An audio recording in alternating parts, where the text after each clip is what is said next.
Hello नमस्कार friends, मैं अभिषेक त्रिपाठी स्वागत करता हूं आपके अपने YouTube channel content for UPSC and UPPCS में। दोस्तों, आज बिपिन चंद्रा के इस चैप्टर 2 का आज हम पार्ट 2 की शुरुआत करने जा रहे हैं। दोस्तों, जैसा कि मैंने आपको चैप्टर 1 में स्टार्टिंग में ओवरव्यू के रूप में कुछ चीज़ें बता दी थी, उस ओवरव्यू के रूप में मैंने आपको ये बातें बता दी थी दोस्तों कि कैसे आप देखोगे कि धीरे धीरे जब मुगल डिक्लाइन करने लगा, तो डिक्लाइन करने के बाद क्या क्या कंडीशंस आने लगी कि लेटर मुगल्स की वो जो कंडीशंस थी, उसके बाद क्या हुआ कि धीरे धीरे देखोगे कि उस समय की जो कंडीशन थी हिंदुस्तान में, आप देखेंगे कि कैसे धीरे धीरे स्टार्टिंग से लेकर अब तक जो बताते आया हूँ, समझाते आया हूँ कि कई सारे स्टेट्स का उदय होने लगा। तो उन स्टेट्स में मैंने आपको ओवरव्यू में जब बताया था कि 3 टाइप के स्टेट्स थे। पहला स्टेट जो सक्सेशन स्टेट्स थे। सक्सेशन स्टेट्स उनको आप कहोगे कि जो मुगलिया सल्तनत की ऑटोनॉमी को मानते थे, लेकिन अपने आप को अलग कर चुके थे। वो कौन कौन से थे, अब आप कमेंट सेक्शन में खुद बताएंगे, इससे आपका भी रिवीजन होगा। अब दूसरा हमने आपको बताया था कि वो स्टेट्स थे जो रिवेलियन वाले स्टेट्स थे, और तीसरा मैंने आपको बताया था कि वो स्टेट्स थे जहाँ पे मुगलों का उतना ज़्यादा पेनिट्रेशन नहीं रहा।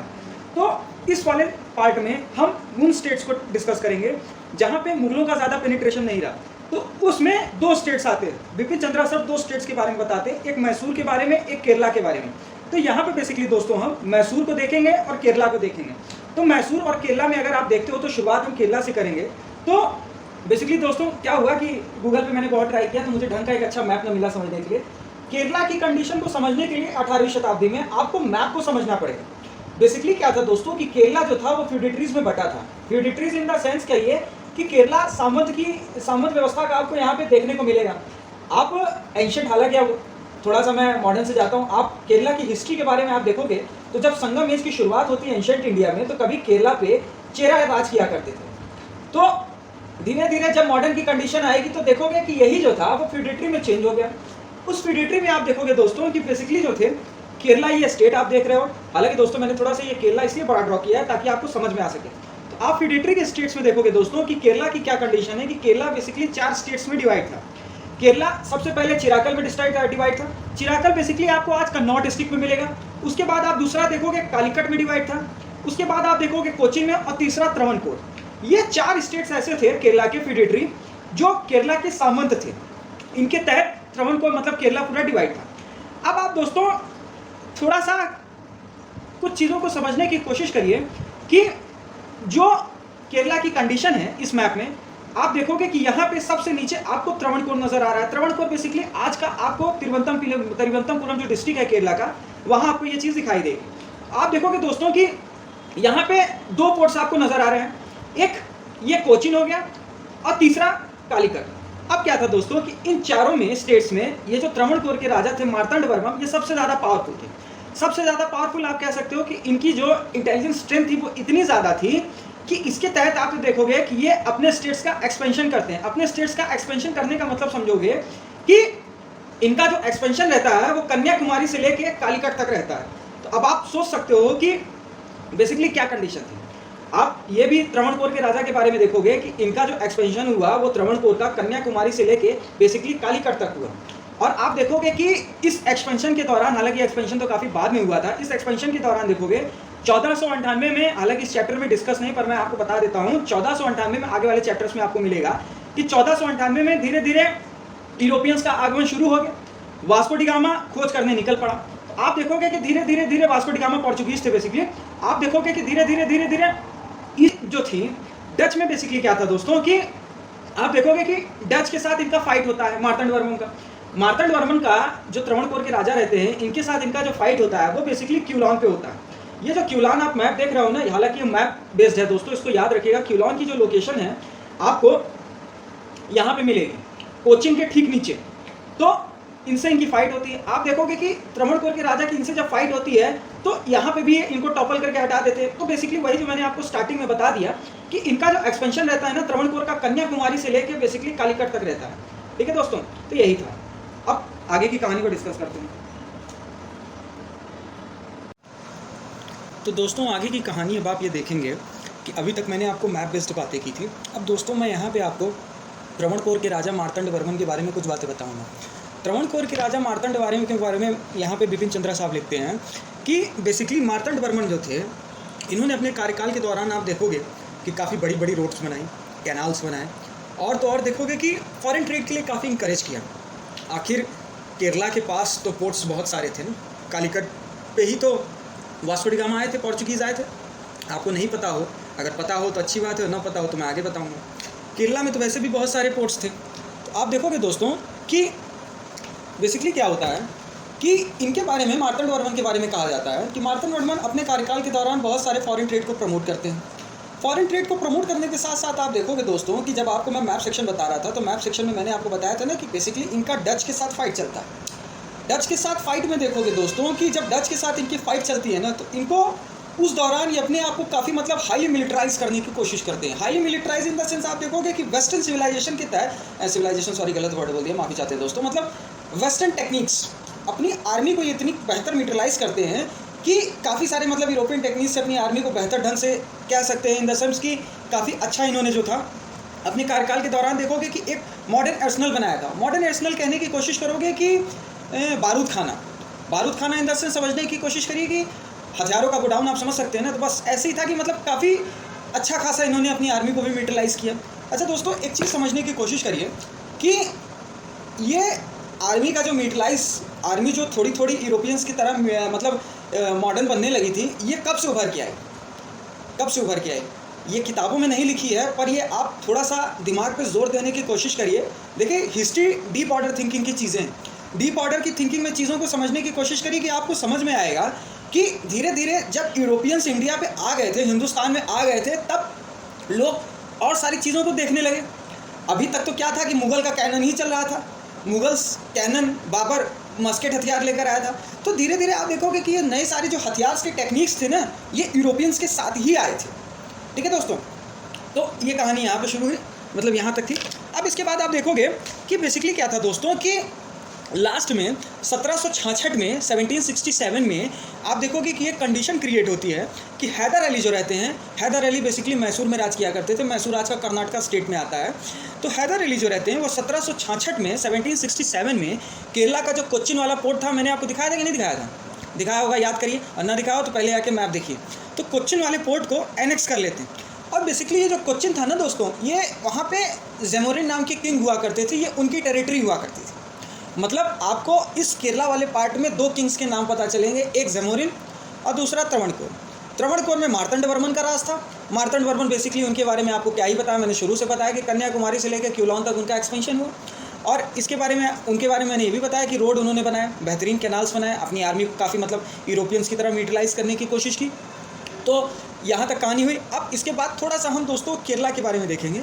तो बिपिन चंद्रा सर यहाँ केरला के बारे में लिखते हैं, the 18th century saw a remarkable revival in the Malayalam literature. 18th century में आप देखोगे कि धीरे धीरे क्या होता है कि मलयालम लिटरेचर फ्लरिश करने लगता है। मलयालम लिटरेचर बेसिकली दोस्तों कुछ किताबों में यहाँ नहीं लिखी है, पर हिस्ट्री को रिलेट करके पढ़ोगे ना दोस्तों तो मज़ा आएगा। अगर आप छठी क्लास की एनसीईआरटी पढ़ते हो, तो छठी क्लास की एनसीईआरटी में संगम एज के बारे में जब आप पढ़ोगे तो आप देखोगे कि संगम एज में जब केरला पे चेरा राज किया करते थे, तो धीरे धीरे क्या था कि मलयालम भी धीरे धीरे प्रमोट होने लगा। मलयालम की लैंग्वेज भी धीरे धीरे लोगों तक प्रभावित होने लगी, पहुँचने लगी। तो यहाँ पे यही लिखा है दोस्तों, the 18th century was the remarkable revival in the Malayalam literature. उसके बाद आप देखोगे दोस्तों कि यहाँ पे साफ साफ लिखा है कि Thiruvananthapuram the capital of Travancore become in the second half of the 18th century a famous centre of the Sanskrit scholarship. मतलब कहने की कोशिश ये कर रहे हैं ऑथर कि तिरुवनंतपुरम आज भी केरला की राजधानी है, करंट टाइम जो कैपिटल है वो तिरुवनंतपुरम है। और आप देखोगे दोस्तों कि उस समय जो त्रवणकोर की कैपिटल थी वो तिरुवनंतपुरम थी। वहाँ पे क्या था दोस्तों कि उस टाइम के जो किंग्स वगैरह थे ना, मार्तंडवर्मन ने काफ़ी मतलब संस्कृत के लिए, संस्कृत स्कॉलर्स के लिए बहुत अच्छा पैटर्नेज देने की कोशिश की। तो आप देखोगे कि केरला में मलयालम का भी इन्फ्लुएंस हो रहा है, संस्कृत का भी इन्फ्लुएंस हो रहा है। और आप देखोगे कि मार्तंडवर्मन के बाद जो रहते हैं वो रामावर्मन इनके शिक्षक बनते हैं। वो भी बेसिकली आप देखोगे कि स्कॉलर्स, म्यूजिशियंस और ग्रेट मैन कल्चर थे। मतलब कह सकते हो great man cultures in the sense कि उनका स्कॉलर्स के भी क्षेत्र में रुचि थी, खोजबीन के भी क्षेत्र में रुचि थी, म्यूजिशियन भी थे, रियॉन्ड एक्टर थे। रियॉन्ड एक्टर, अब कुछ लोग को अभिनय का कला का शौक होता है ना, तो रियॉन्ड एक्टर टाइप के थे और ग्रेट कल्चर थे। बेसिकली आप देखोगे दोस्तों कि यहाँ पे एक लाइन लिखी है कि he conversed fluently in English. रामावर्मन के बारे में लिखी है, मार्तंडवर्मन के सक्सेसर के बारे में, कि he conversed fluently in English, took a keen interest of the European affairs and regularly read newspaper journals published in London, Calcutta and Madras। तो आप देखोगे दोस्तों कि रामावर्मन के बारे में लिखा है कि रामावर्मन भी बेसिकली जो थे वो इंग्लिश न्यूज़पेपर पढ़ा करते थे, जर्नल्स पढ़ा करते थे। और बेसिकली इनके जो जर्नल्स थे ना वो लंदन में, कलकत्ता में, मद्रास में काफ़ी मतलब पब्लिश हुए थे। तो यही सब था दोस्तों केरला में। अब दोस्तों केरला की कहानी ख़त्म होती है। अब हम यहाँ मैसूर को डिस्कस करेंगे। मैसूर में आप देखोगे दोस्तों कि मैसूर बेसिकली किताब में नहीं लिखा है, पर मैं आपको थोड़ा सा एज ए एक्स्ट्रा डिटेल देता हूँ तो आपको समझ में आएगा कि मैसूर में हैदर अली के साम्राज्य से पहले वोडियार डायनेस्टी हुआ करती थी। वोडियार डायनेस्टी में बेसिकली आप देखोगे कि वोडियार डायनेस्टी में 2 मिनिस्टर, मतलब वोडियार डायनेस्टी जो थी वो नंजराज और देवराज की हुआ करती थी। नंजराज और देवराज जो वोडियार डायनेस्टी के जो रूलर थे, ये बेसिकली मिनिस्टर्स हुआ करते थे चिक्का कृष्णराज के। चिक्का कृष्णराज को तो समझ लीजिए उन्होंने विकलांग बना दिया था। विकलांग इन द सेंस कि अपने हाथों की कठपुतली, जो मोहम्मद शाह का हाल था ना, वही हाल इनका था। आप देखोगे कि अपने ही राजा को टॉपल करके बाद में खुद का साम्राज्य बना देते हैं, वोडियार डायनेस्टी खुद की क्रिएट कर देते हैं। तो आप देखोगे कि यहाँ पे दोस्तों लिखा है कि देवराज के जस्ट बगल दुलवई, देवराज जो मिनिस्टर थे वो दुलवई थे। दुलवई की जो पोस्ट होती है दोस्तों, वो रेवेन्यू और फाइनेंस को कंट्रोल करने वाला मिनिस्टर होता है, ठीक है। और जो नंजराज थे वो सर्वाधिकारी थे। सर्वाधिकारी का मतलब होता है दोस्तों कमांडर इन चीफ, ठीक है दोस्तों। तो अब आप देखोगे कि बेसिकली क्या होता है कि वोडियार डायनेस्टी जब ताकत पे आई, उसके बाद यहाँ पे धीरे धीरे हैदर अली का इन्फ्लुएंस बढ़ने लगता है। हैदर अली का इन्फ्लुएंस वोडियार डायनेस्टी के ही टाइम में बढ़ता है। आप देखोगे कि हैदर अली के बारे में बेसिकली लिखा है कि Hyder Ali was born in 1721। 1721 में हैदर अली का जन्म हुआ। इसके परिवार के बारे में कोई भी अधिक जानकारी नहीं है। आप देखोगे कि स्टार्टिंग में ये एक मिलिट्री ऑफिसर की तरह अपने करियर की शुरुआत करता है मैसूर आर्मी में। बेसिकली आप देखोगे कि इलिटरेट होने के साथ साथ, इलिटरेट तो था, अनएजुकेटेड था, लेकिन साथ साथ इसके अंदर एक ब्रिलियंट कमांडर, एक ब्रिलियंट एडमिनिस्ट्रेटर और एक ब्रिलियंट डिप्लोमैट इसके अंदर कूट कूट के भरा था।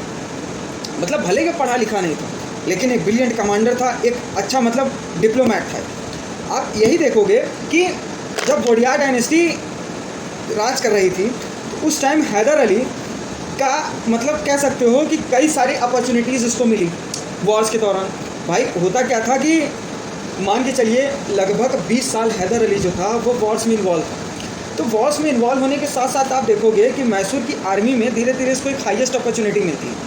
एक हाईएस्ट अपॉर्चुनिटी को ये ग्रेस्प करते हुए, उस अवसर को ये लेते हुए, आप देखोगे कि he recognise the advantage of the western military training and applied in the troop under his own command. आप देखोगे कि धीरे धीरे क्या करता है कि जब इसको हाई अपॉर्चुनिटी मिलिट्री में मिल जाती है तो ये वेस्टर्न मिलिट्री ट्रेनिंग लेने लगता है। वेस्टर्न मिलिट्री ट्रेनिंग के साथ साथ आप देखोगे कि धीरे धीरे जब इसको कमांडर बना दिया जाता है, तो ये धीरे धीरे अपना जो ट्रूप्स रहते हैं उन पर धीरे धीरे कह सकते हो कि पूरा एकदम दबदबा कायम रखता है। दबदबा कायम इन द सेंस कि आप देखोगे कि दबदबा भी जो इसका कायम होता है ना, वो बेसिकली फ्रेंच एक्सपर्ट्स की वजह से होता है। फ्रेंच एक्सपर्ट्स को यहाँ समझने की कोशिश करिए दोस्तों कि असल में होता क्या है ना कि 1761 में फ्रेंच इसको सपोर्ट करते हैं। सपोर्ट इन द सेंस आप देखो कि 1761 में जब इसकी वोडियार डायनेस्टी से फाइट होती है, तो वोडियार डायनेस्टी में जब ये नंजराज को हटा के फेंकता है उनकी अथॉरिटी से और अपनी स्थापना को कायम करता है, तो आप देखोगे कि बेसिकली इसको फ्रेंच ने मदद किया था। अच्छा, फ्रेंच ने भी अपने फ़ायदे के लिए ही मदद किया था, ठीक है दोस्तों, ये भी याद रखना। अभी बियॉन्ड एनसीईआरटी नहीं जाएंगे, जितना ये सारी चीज़ों में लिखा है वहीं पे यहाँ पे मैं डिस्कस करूँगा। हो सकता है और 12th स्टैंडर्ड का कोई बच्चा हो जो बेस बना रहा हो, तो ये सारी भी चीज़ें हैं, तो अभी बियॉन्ड एनसीईआरटी नहीं जाएंगे। आप देखोगे दोस्तों कि फ्रेंच इसको सपोर्ट करते हैं। उसके बाद आप देखोगे कि he extended full control over the rebellious poligars. Poligars जो होते थे बेसिकली ये तमिलनाडु में, मतलब आपको समझने की कोशिश करिए कि poligar is basically head of the administration और रेवेन्यू। आप देखोगे पॉलीगार का बेसिकली क्या था कि ये एडमिनिस्ट्रेशन के हेड हुआ करते थे। तो इसके टाइम में क्या होता है दोस्तों कि he extended the full control over the rebellion poligar and continued the territory of the Bednur, Sunda, Sera, Canara, Malabar. ये बेसिकली पॉलीगार तमिलनाडु वाले रीजन में हुआ करते थे।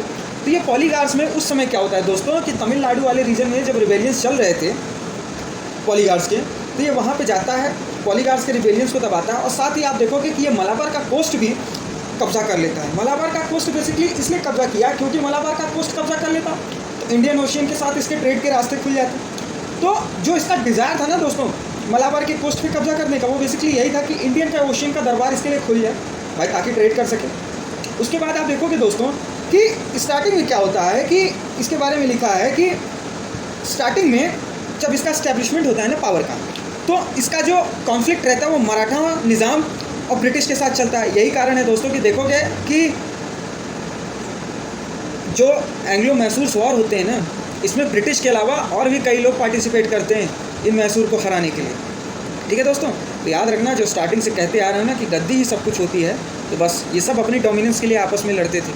अगर ये उस वक्त समझ गए होते, या कह सकते हो कि विदेशों के साथ साठगांठ बिठा के अपनी दूरदृष्टि को देखे होते ना, तो ये उस वक्त उनको समझ में आ गया होता कि कैसे एक फॉरेन की ट्रेडिंग कंपनी धीरे धीरे कॉलोनाइज़ कर रही है लोगों को। ठीक है। हालांकि दोस्तों आप देखोगे कि ये जो हैदर अली था ना, जब इसकी मौत हो जाती है, डिफीट हो जाती है 1782 में सेकेंड एंग्लो मैसूर के बाद जब इसकी मौत हो जाती है, क्योंकि ब्रिटिश के साथ ये हार जाता है, ब्रिटिश के ही दौरान मतलब युद्ध के दौरान इसकी मौत हो जाती है। तो बेसिकली इसके बाद जो गद्दी पे बैठेगा ना दोस्तों, वो आप देखोगे टीपू सुल्तान इसका लड़का बैठता है। टीपू सुल्तान का बेसिकली क्या आप देखोगे कि गद्दी के बाद 1799 में Tipu Sultan fourth Anglo Mysore war में हार जाता है।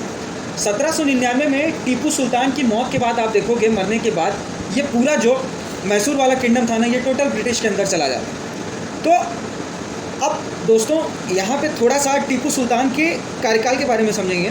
टीपू सुल्तान बेसिकली क्या था कि एक कॉम्प्लेक्स कैरेक्टर के इंसान थे। कॉम्प्लेक्स कैरेक्टर का इंसान समझने की कोशिश करिए कि टीपू सुल्तान के समय, इसके रेन के दौरान आप देखोगे, इसके रूल के दौरान नए कॉइनेज सिस्टम लाए गए, नए कैलेंडर लाए गए, और इसके दौरान आप देखोगे कि भार तोलन, स्केल एंड मेजर्स जो था वो इसने अपनी स्टेट्स में लाया।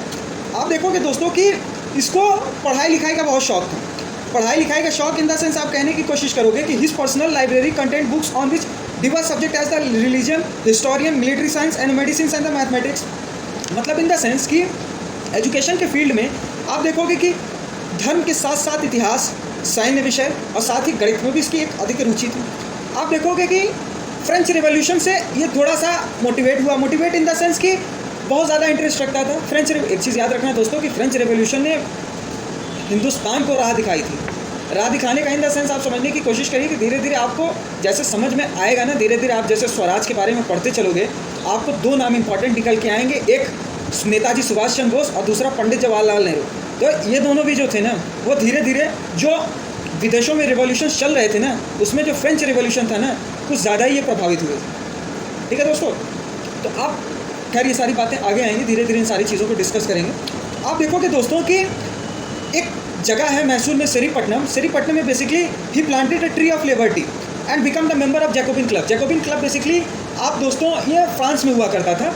जैकोबिन क्लब को समझने की कोशिश करो तो जैकोबिन क्लब यहाँ डिटेल में एक्सप्लेनेशन नहीं है, पर क्लास 9 की जब वर्ल्ड हिस्ट्री की किताब पढ़ोगे ना, तो जैकोबिन क्लब्स के बारे में बताएगा दोस्तों कि उस समय जैकोबिन क्लब्स तो जो था वो मिडिल क्लास के आदमियों का एक ग्रुप हुआ करता था।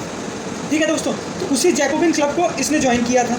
और आप देखोगे दोस्तों कि इसके बारे में ये कहा जाता है कि इतना मतलब अच्छा इसका मिलिट्री शासन कार्यकाल था कि इसके जो आर्मी थे ना, वो एक बार जर्नल इनडिसिप्लिन क्रिएट कर सकता है, लेकिन जो इसके आर्मी के ट्रूप्स हुआ करते थे ना, बहुत डिसिप्लिन में रहते थे। मतलब कह सकते हो कि डिसिप्लिन इन द सेंस कि लास्ट तक इसके लिए लॉयल रहते थे। और तो और आप देखोगे दोस्तों कि इसने अपने रेवेन्यू को ठीक करने के लिए, क्योंकि आप देखोगे कि हैदर अली ने तमिलनाडु में पॉलीगर्स की रिबेलियंस को दबा के अपनी धीरे धीरे टेरिटरी को एक्सपेंड किया। उसके बाद आप देखोगे कि जब टीपू सुल्तान का समय आता है ना, तो टीपू सुल्तान के समय की क्या कंडीशन होती है कि जो पॉलीगर्स हुआ करते थे ना, जो एडमिनिस्ट्रेटिव कंट्रोल रखा करते थे छोटे से समय पे, मतलब चीफ हुआ करते थे, ज़मींदारों के भी चीफ हुआ करते थे। तो आप देखोगे कि कुछ समय बाद ये धीरे धीरे पॉलीगर्स की हेरिडिटरी पोजीशंस हुआ करती थी, तो हेरिडिटरी पोजीशंस को ये एलिमिनेट कर देता है। तो एलिमिनेट करने के साथ साथ आप देखोगे कि बेसिकली क्या होता है दोस्तों कि एलिमिनेट करने के साथ साथ जो स्टेट्स के बीच में होते थे ना इंटरमीडिएटरीज, मतलब इन द सेंस समझने की कोशिश करिए कि दलाल टाइप के होते थे कि जो रेवेन्यू ला के देते थे स्टेट को, तो उनके बीच के प्रोसेस को ये धीरे धीरे एलिमिनेट करने की कोशिश करता है और रेवेन्यू इतना अच्छा मतलब बनाता है कि धीरे धीरे कह सकते हो कि अदर कंटेम्प्रेरी रूलर से काफ़ी अच्छा मतलब प्रोस्पेरियस स्टेट हुआ करता था मैसूर। अब बेसिकली आप देखोगे कि ये यूरोपियन फैशंस की तरह अपनी आर्मी में मस्केट और बैनेट्स मतलब समझने की कोशिश करिए कि मस्केट हथियार बेसिकली वो होता था, आपको गूगल पे सर्च करना दोस्तों कि मस्केट और बैनेट्स के जो हथियार होते थे कि रस्सी टाइप के होते थे। वो रस्सी बेसिकली आप देखोगे दोस्तों कि जहाँ पे बंदूकों में आप देखोगे कि बुलेट्स भरी जाती है ना, कारतूस जहाँ पे भरा जाता है ना, तो वहाँ पे क्या था बेसिकली दोस्तों कि एक रस्सी टाइप की होती थी और उन पे आग लगा के बारूद लगा के फायरिंग की जाती थी। तो ये मस्केट और बैनेट्स की जो यूरोपियन टेक्निक्स के यूरोपियन फैशंस के जो हथियार थे ना, बेसिकली आप देखोगे कि ये खुद अपने मैसूर में मैन्युफैक्चर करता था। मतलब इन द सेंस आप समझने की कोशिश करोगे कि अपनी आर्मी को इसने यूरोपियन फैशंस की तरह मिलिटराइज करने की कोशिश करो। और साथ ही आप देखोगे दोस्तों कि 1796 में अपनी नेवी को भी इसने स्ट्रॉन्ग करने की कोशिश की। नेवी को स्ट्रॉन्ग करने के साथ साथ आप देखोगे कि इसने खुद 2 डॉकयार्ड स्टैब्लिश किए। उस डॉकयार्ड के लिए जो शिप्स हुआ करते थे ना दोस्तों, उसका डिज़ाइन इसने खुद से बनाया था। और तो और दोस्तों टीपू सुल्तान के बारे में एक विशेष बात कही जाती है कि टीपू सुल्तान की जो सबसे बड़ी मतलब दिलेरी थी या ब्रेवरी थी, इसके कंटेक्स्ट में एक लाइन लिखी जाती है कि इसकी ये सोच थी कि ज़िंदगी जीनी है तो 100 दिन कुत्ते की तरह से जीने से अच्छा है कि एक दिन शेर की तरह जियो। और यही कारण था कि ब्रिटिश इसको हिंदुस्तान का सबसे खतरनाक दुश्मन अपना मानते थे। मतलब खतरनाक दुश्मन इन द सेंस समझने की कोशिश करो कि जब थर्ड एंग्लो मैसूर वॉर होता है ना, तो बेशक ये हार जाता है। थर्ड एंग्लो मैसूर वॉर में बेशक ये हार जाता है, हालांकि एनसीईआरटी में नहीं लिखा, पर मैं आपको बताता हूँ दोस्तों कि थर्ड एंग्लो मैसूर वॉर में जब ये हार जाता है तो हारने के बाद आप देखोगे कि इसके ऊपर कई सारी हर्ष ट्रीटीज़ लगाई जाती हैं और ब्रिटिश एम्पायर जो होता है वो अपने लड़ाई का नुकसान का हर्जाना भी इससे वसूलता है। लेकिन इसके बावजूद भी आप देखोगे कि ये इतना ज़िद्दी और इतना दिलेर मिजाज का आदमी था कि उसके बावजूद भी ये चौथी लड़ाई लड़ता है। हालांकि दुर्भाग्यवश 1799 में फोर्थ एंग्लो मैसूर वॉर में जो श्रीपट्टनम में ये ट्री ऑफ लिबर्टी स्थापित करता है, प्लांटेड करता है, वहीं पे इसकी डेथ हो जाती है श्रीपट्टनम में। तो आप देखोगे दोस्तों कि ब्रिटिश इसके बारे में बताते हैं कि उस टाइम क्या था दोस्तों कि सर जॉन शोर थे, 1793 से लेकर 1798 तक गवर्नर जनरल। ये उस टाइम की बात है, 1793 से। याद रखना दोस्तों कि 1799 में जब टीपू सुल्तान की डेथ हुई थी, ये किताब में नहीं लिखा है, पर आपको as a broad perspective, knowledge के पर्सपेक्टिव से बताता कि उस टाइम जो गवर्नर जनरल थे वो लॉर्ड मेनिंगटो थे। तो लॉर्ड मेनिंगटो की कार्यकाल में ही गवर्नर जनरल थे वो मेनिंगटो थे। लॉर्ड मेनिंगटो के ही कार्यकाल में फ़ाइट होती है ब्रिटिश के उन्हीं के कार्यकाल में इनसे फोर्थ एंग्लो मैसूर वॉर होता है। तो आप देखोगे दोस्तों कि यहाँ पे लिखा है कि sir John Shore the governor general 1793 to 1798, वो लिखते हैं कि इसके कार्यकाल के समय क्या था कि इसने अपने पीजेंट्री को एक विशेष टाइप का इंकरेज किया था प्रोडक्शन के लिए, और साथ ही क्या करता था दोस्तों कि इसके डोमेन्स में जो लेबर मजदूर हुआ करते थे ना, वो उनको रिवॉर्ड देता था। रिवॉर्ड इन द सेंस कि मेहनताना। आप समझने की कोशिश करिए कि जैसे आज प्राइवेट कंपनी में इंसेंटिव वगैरह दिए जाते हैं ना, आप कंपनी का ग्रोथ कर रहे हो तो आपको कंपनी के ग्रोथ के रूप में कुछ इंसेंटिव वगैरह मिलता है ना, तो ये उसी टाइप का रिवॉर्ड इंसेंटिव वगैरह देने की कोशिश करता था। तो जिससे क्या था कि जो इसके समय की पीजेंट्री क्लास होती, जो लेबर क्लास हुआ करती थी, वो बहुत ही इससे ज़्यादा खुश रहती थी। एक चीज़ याद रखना दोस्तों कि ऐसा कहा जाता है, कहा क्या जाता है, मतलब ब्रिटिश ने ही ऑब्जर्व किया था, टीपू सुल्तान के बारे में ऑब्जर्व करके वो लिखते हैं कि इसने कई सारे न्यूली सिटीज़ को फाउंडेड करने के साथ साथ उनको इंडस्ट्रियलाइज बनाने की कोशिश की। तो आप इंडस्ट्रियलाइज बनाने की कोशिश इन द सेंस की इसकी जो दूरदृष्टि थी ना टीपू सुल्तान की, इसका ये मानना था कि a good economic strength create a good military strength. एक चीज़ याद रखना दोस्तों कि ये चाणक्य ने कही थी, अगर आपकी अर्थव्यवस्था सही होगी तो आपकी मिलिट्री शासन भी बहुत सही होगी। मतलब ये अर्थशास्त्र में आचार्य चाणक्य ने लिखा था, ये उनका कहना था। और वही दूरदृष्टि इसकी थी कि अगर आपका इकोनॉमी अच्छा होगा ना, तो आपका सैन्य बल भी बहुत अच्छा होगा, मतलब मिलिट्री भी बहुत अच्छी होगी। तो साथ ही आप देखोगे दोस्तों कि इसने क्या किया कि धीरे धीरे अपने अम्बेसडर्स जो हुआ करते थे, अम्बेसडर्स मतलब कि इसके समय के जो मिनिस्टर्स हुआ करते थे ना, एम्बेसडर्स, इसने अम्बेसडर्स भेजने की कोशिश की फ्रांस में, टर्की में, ईरान में, म्यांमार में, फॉरेन ट्रेड के लिए। Foreign trade in the sense समझने की कोशिश करिए कि ये जो था ना वो फॉरेन ट्रेड को प्रमोट करता था, अपने स्टेट्स को ये एक्सटेंड करना चाहता था। एक्सटेंड करने के साथ साथ आप देखोगे दोस्तों कि यही कारण था कि कुछ इसने जो यूरोपियन कंट्रीज़ फैक्ट्रीज स्थापित कर चुकी थी ना, इसने अपनी ट्रेडिंग कंपनी को लगभग यूरोपियन कंपनीज़ के पैटर्न पे स्टार्ट करना शुरू कर दिया था। और साथ ही आप देखोगे दोस्तों कि इसने रशिया और अरेबिया के साथ भी अपने ट्रेड को प्रमोट करने की कोशिश की। और प्रमोट करने के साथ साथ आप देखोगे कि इसने पोर्ट टाउन्स बनाए अपने ही, मतलब स्टेट में ट्रेडिंग इंस्टीट्यूशंस बनाए पोर्ट टाउन्स में। उन पोर्ट टाउन्स, भाई व्यापार तो उससे होते थे ना, पोर्ट से होते थे, तो उन पोर्ट्स पे ही इसने इंस्टीट्यूशंस बनाए। वो इंस्टीट्यूशंस जो होते थे वो इनकरेज करते थे। इनकरेज इन द सेंस समझने की कोशिश करिए कि ट्रेडिंग के बारे में लोगों को इन्फ्लुएंस करते थे कि कैसे हम अपना इंपोर्ट करके एक गुड इकोनॉमी क्रिएट कर सकते हैं। तो गुड इकोनॉमी क्रिएट होगी तो मिलिट्री स्ट्रेंथ अपने आप सही हो जाएगी। तो आप देखोगे दोस्तों कि लास्ट में लिखा है, अब ज़्यादा आपका समय न लेते हुए वीडियो के लास्ट टॉपिक में आते हैं। तो दोस्तों अब थोड़ा सा इसके पर्सनल कैरेक्टर और रिलीजियस व्यू के बारे में लिखा है। कुछ ब्रिटिश कहते हैं कि जो टीपू सुल्तान था वो बहुत ही कट्टर मिजाज का था। कट्टर मिजाज इन द सेंस समझने की कोशिश करी कि रिलीजियस फैंटिक, यहाँ पे एक वर्ड लिखा है कट्टर। लेकिन एक चीज़ याद रखना दोस्तों कि अगर इसके रिलीजियस सेंटिमेंट ऑर्थोडॉक्स थे, तो ऑर्थोडॉक्स भी बेसिकली दोस्तों इन द सेंस समझने की कोशिश करिए कि ये उन्हीं हिंदू और क्रिश्चियंस के लिए दुश्मन के रूप में देखता था, उन्हीं को दुश्मन के रूप में देखता था जो ब्रिटिश के साथ साठगांठ करके रखते थे, या तो वो डायरेक्टली हो या तो वो इनडायरेक्टली हो। तो ऐसा नहीं आप कह सकते हो दोस्तों। हाँ, इसके ख्यालात इसके धर्म के प्रति ज़रूर थे, मतलब ये अपने धर्म के प्रति ज़रूर अपनी मंशा ऐसा रखता था कि हमारा ही धर्म सर्वप्रथम है, लेकिन इसका मतलब ये नहीं है कि उसने और सारे धर्म को महत्व देने की कोशिश नहीं की। तो यही बातें दोस्तों लिखती है इसकी अप्रोच के में कि आप देखोगे कि श्रृंगेरी टेम्पल है बेसिकली, जो कि मराठाओं के घुड़सवारों ने लूटपाट कर लिया था 1791 में, उसको ये पैट्रोनेज देता है। माँ शारदा की मूर्ति वहाँ पे बनवाता है। गॉडेस जो शारदा माता है उनकी मूर्ति श्रीगंज टेम्पल में बनवाता है, जो कि मराठाओं के घुड़सवारों ने लूट लिया था। तो आप देखोगे दोस्तों, और साथ ही आप देखोगे कि इसने कई सारे अपने कार्यकाल के दौरान मंदिरों को पैट्रोनेज देने की कोशिश की, गिफ्ट देने की कोशिश की, जिसके टाइम क्या था कि एक बात और यहाँ पे लिखी है दोस्तों कि एक फेमस टेम्पल है श्री रंगनाथ, वो बेसिकली इसके पैलेस, इसके महल से 100 यार्ड की दूरी पे था। तो आप सोच सकते हो कि अगर एक मुसलमान राजा है, राजा इन द सेंस समझने की कोशिश करिए कि जो इतने बड़े, तो यही है दोस्तों कि मुस्लिम होने के साथ आप देखोगे कि बेसिकली ये अपने धर्म के महत्व को ज़्यादा मानता था। लेकिन इसके साथ ही आप देखोगे कि इसके महल के पास एक श्री रंगनाथ टेम्पल हुआ करता था। वो बेसिकली क्या है, यहाँ पे किताब में लिखा है कि 100 यार्ड की दूरी पे ही था। तो यही समझने की कोशिश करिए कि अगर ये इतना ही कट्टर होता तो अपने महल के पास वो होने देता। तो आज भी दोस्तों देखिए अपने हिंदुस्तान में टीपू सुल्तान के बारे में लोगों के पास बहुत मिसकंसेप्शन है, और उस मिसकंसेप्शन को यहाँ तो डिस्कस नहीं करेंगे। देखिए दोस्तों, आज भी हिंदुस्तान में टिपिकल इंडियन बहुत है। टिपिकल इन द सेंस समझने की कोशिश करिए कि जिनको ना इतिहास का पता है, ना भूगोल का पता है, ना किसी चीज़ का पता है, वो सिर्फ अपनी आइडियोलॉजी, उनको आप कन्विंस नहीं कर सकते। आप याद रखिएगा कि अगर आप इन सारी चीज़ों को पढ़ रहे हैं, सोच रहे हैं, समझ रहे हैं, तो आप वहीं बोलिए जहाँ आपकी बातों की वैल्यू हो। एक चीज़ याद रखना, भैंस के आगे बीन बजाने जैसा है। तो आपकी अपनी बातों की वक़्त वहीं होगी दोस्तों जहाँ इंसान के पास दिमाग को समझने का। ठीक है दोस्तों, तो यहाँ पे ये 2 स्टेट्स की चर्चा खत्म हुई। अब इसके बाद अब हमारा जो नेक्स्ट वीडियो आएगा दोस्तों, वो रिबेलियन स्टेट्स के बारे में आएगा। रिबेलियन स्टेट्स में मैं मराठा को डिस्कस करूँगा, जाट्स को डिस्कस करूँगा, और रोहिलखंड्स वगैरह को डिस्कस करेंगे दोस्तों, और राजपूत के डिस्कस करेंगे। तो दोस्तों उम्मीद करता हूँ मेरी कई बातें आपको अच्छी लगी हों। अगर अच्छी लगी हों तो शेयर करिए, सब्सक्राइब करिए, पढ़ते रहिए, मस्त रहिए। Have a nice day friends.